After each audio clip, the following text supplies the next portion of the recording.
Want to hear a joke about a pizza? Never mind, it's too cheesy.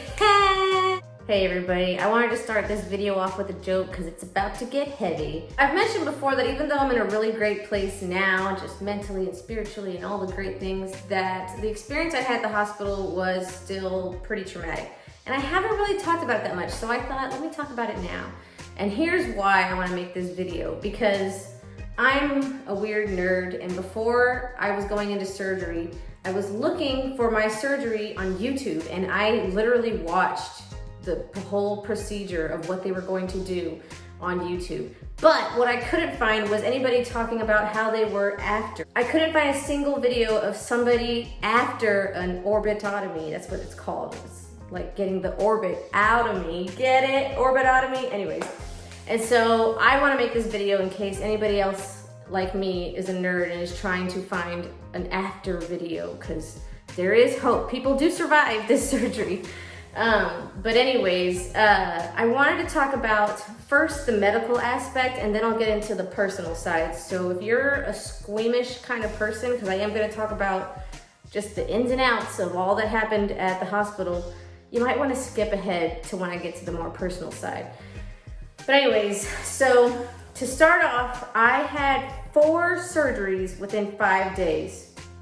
That was not planned. It was supposed to just be 1 surgery. I would go in that morning and leave the next day, but I ended up staying at the hospital for 5 days and having 4 surgeries. The first surgery was the orbitotomy, and that was to remove the tumor from my head. And that was successful seemingly until later that evening. I just felt a lot of pain and pressure, and that's when they removed the bandages and realized, oh no, I'm blind in that eye. And so they were wondering like, what the heck? So before they could find out the reason, they wanted to try to relieve the pressure that was building up from all the bleeding that was happening behind my eye. Like my eye was getting super swollen. I am gonna show some pictures, so here's a warning. I'll put a picture right here of when my eye was getting swollen. So my doctor wanted to try to stop the bleeding, so she went in for surgery number 2, and this was the same day as my initial surgery. So my first 2 surgeries were in the first day. And she went in through, because this is where she went in for the first surgery to remove the mass. And so she reopened that wound and went back in there to try to place a drain, I guess, at the source of all the bleeding, so that it could drain, so the blood could drain and kind of relieve the pressure right there. So I literally had a tube after the surgery, after the second surgery, I had a tube hanging out of the side of my face to drain the blood. I'll put another picture, here's a warning, I'll put another picture right here of what that looked like. So that was surgery number 2, to try to drain the blood.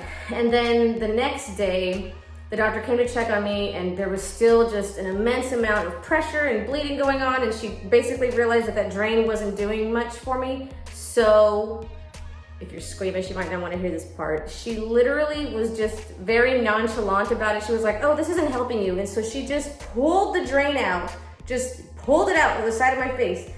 She surgically placed that tube in there, but to pull it out, she just floop, and it was the weirdest sensation. The tube was, not even kidding, it was like this long. It was just this white rubber, like spaghetti noodle looking thing that she just, I can't get over how nonchalant about it she was. She was just like, oh, okay, floop, like no warning, nothing. So anyways, then after all of this, they wanted to get to the source of like, what is happening? Why did I go half blind? Why is all this bleeding going on? So they did what is called an angiogram, which is another surgical procedure where they, and this is fascinating, they go in through an artery in my hip. They first went in through the right side of my hip.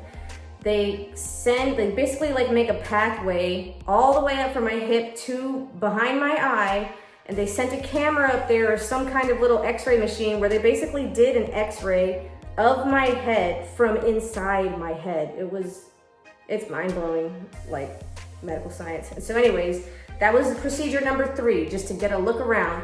And through that, they realized, they found the whole cause of this is that it was never a tumor. That mass that they removed was an AVM, an arteriovenous malformation, which is where it was a mass of veins connected to arteries. So when they pulled that out, there was all this bleeding happening that put way too much pressure and basically pinched my optic nerve, causing permanent damage, which is why I'm half blind. So that was procedure number 3 when they found that out. And then they got a game plan. They decided that they were gonna get this other doctor who wasn't gonna, because all of this, honestly, I can't remember the timeline, because my surgery was on, I think, a Thursday morning. Honestly, I'm losing track of time.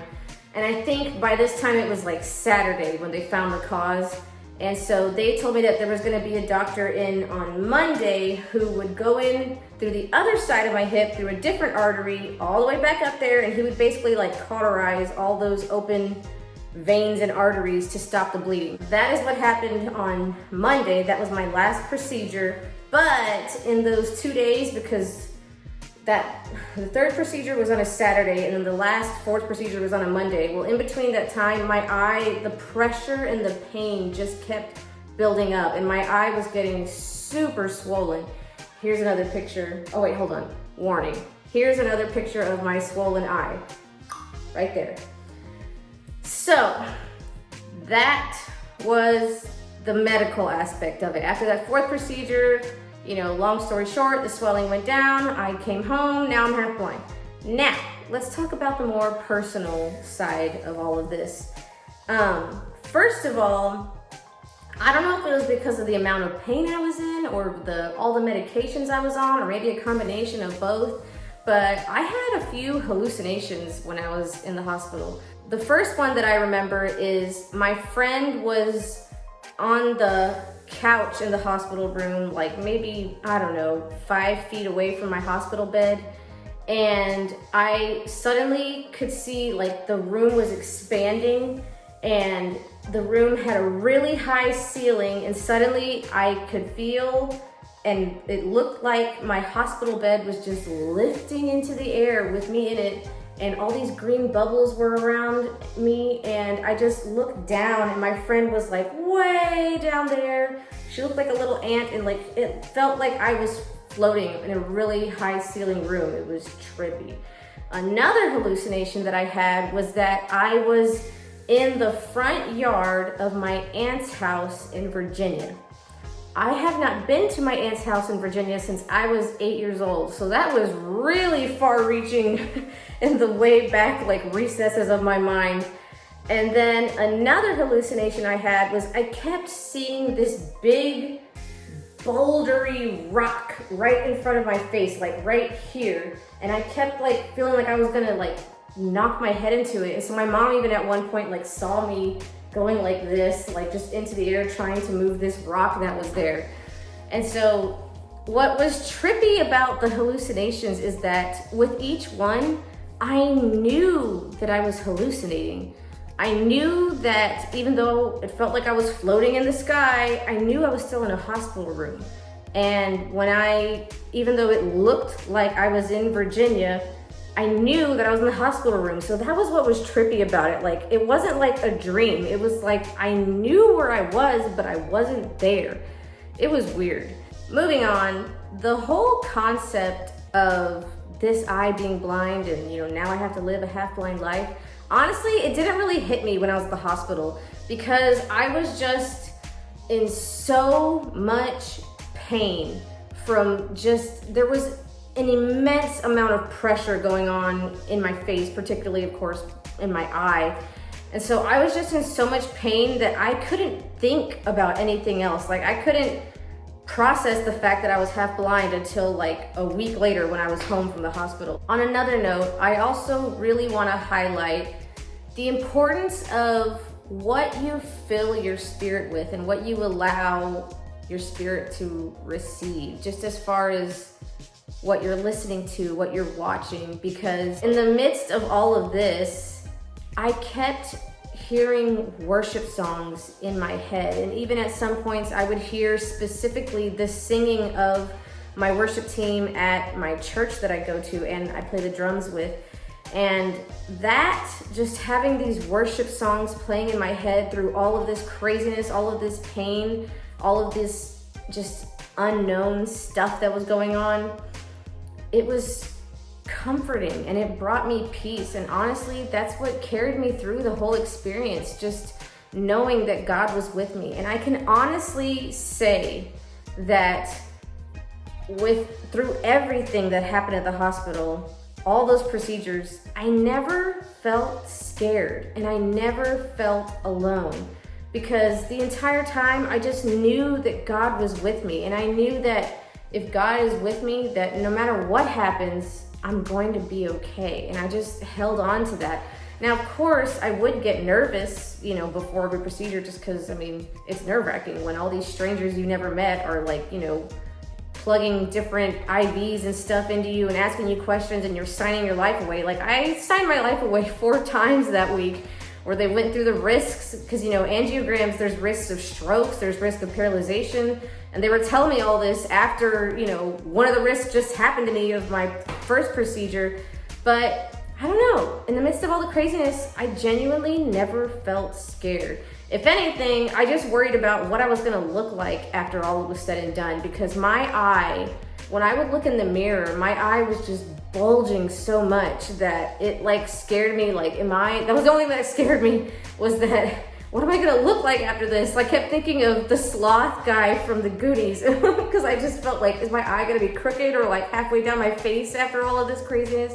But thank you, Jesus, my eyes are even and they move together, except to the right, but that's okay. I'm accepting that. So anyways, I just wanna encourage you, if you're going through any kind of hard time, whether it's medical things going on or personal things going on, know that God is with you. Fill your spirit with all the good things that will come back to your mind in the midst of these trials and remind you of his faithfulness, remind you of his goodness, remind you of his good plans for your life.